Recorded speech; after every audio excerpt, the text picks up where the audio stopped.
नमस्कार दोस्तों, स्वागत है आपके अपने चैनल में।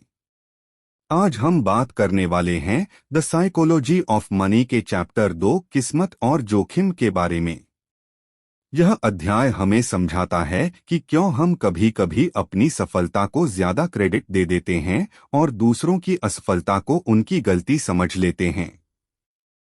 इस अध्याय में मॉर्गन हाउसल समझाते हैं कि जीवन में सफलता और असफलता सिर्फ मेहनत या बुद्धिमानी पर निर्भर नहीं करती, बल्कि उस पर किस्मत और जोखिम का भी उतना ही बड़ा प्रभाव होता है जितना हमारी कोशिशों का। हम अक्सर सफल लोगों को देखकर यह मान लेते हैं कि उनकी उपलब्धियां सिर्फ उनके टैलेंट और कड़ी मेहनत की वजह से हैं, लेकिन सच्चाई यह है कि हर सफलता के पीछे कुछ न कुछ अनदेखे मौके, सही समय, सही जगह और किस्मत का खेल भी रहता है। उसी तरह असफलता हमेशा किसी की गलती नहीं होती। कभी कभी गलत समय, गलत परिस्थिति और बाहरी हालात भी इंसान को नीचे गिरा देते हैं। लेखक बिल गेट्स का उदाहरण देते हैं, जिन्हें स्कूल में कंप्यूटर की सुविधा मिली थी, उस दौर में जब कंप्यूटर किसी भी आम स्कूल में नहीं होते थे। यह उनके जीवन की सबसे बड़ी लकी ब्रेक थी। वही उनके एक सहपाठी, जिसे कंप्यूटर तक उतना समय नहीं मिला, उसका जीवन बिल्कुल अलग दिशा में गया।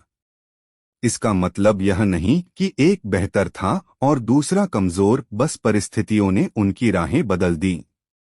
इसी तरह जोखिम भी हमेशा आपकी गलती नहीं होता। कभी कभी सब कुछ सही करने के बाद भी परिणाम गलत आ सकते हैं। इसलिए लेखक कहते हैं कि हमें न तो सफलता का पूरा श्रेय खुद को देना चाहिए और न ही असफलता का पूरा दोष। जीवन में किस्मत और जोखिम दोनों साथ साथ चलते हैं, और इन्हें समझना पैसे और जीवन दोनों में हमें संतुलित बनाता है। सबसे बड़ा सबक यह है कि हमें दूसरों के रिजल्ट देखकर उन्हें जज नहीं करना चाहिए, क्योंकि हम नहीं जानते उनकी किस्मत ने क्या दिया और जोखिम ने क्या छीन लिया।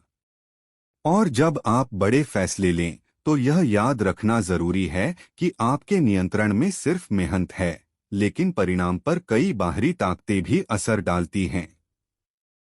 इसलिए सदैव विनम्र बने रहें, अहंकार से दूर रहें और हर सफलता को आशीर्वाद समझें, न कि अपनी सर्वश्रेष्ठता का प्रमाण। अगर आपको यह वीडियो पसंद आया हो तो लाइक करें, कमेंट में बताएं और चैनल सब्सक्राइब करना न भूलें।